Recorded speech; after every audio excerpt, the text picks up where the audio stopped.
Some of it was my fault, to be honest. I was a very troubled, angry kid. I was very, very upset with the world, and whenever something didn't go my way, I would become very, very angry and sometimes violent. In other homes, they were abusive in a lot of different areas, and people were unkind, and the rules weren't being abided by, so homes were getting shut down while I was still in them, and lots of other reasons.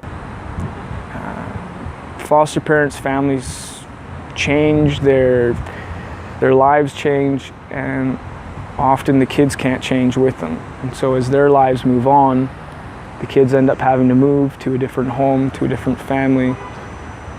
And from what I've seen is then these kids feel rejected. And when that happens once or twice or dozens of times, it just compounds to the point that these kids aren't willing to invest in these new families they're placed with. And even to the point where they'll sabotage it because they already know they're going to be rejected.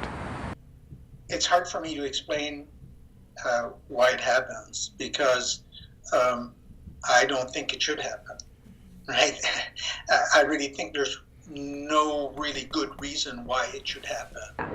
I mean, I can give a clear example. Is I was being adopted by one lady in particular who had already kind of gone through the process of adopting my brothers and had basically sat down with me, like real life meeting, you know what I mean?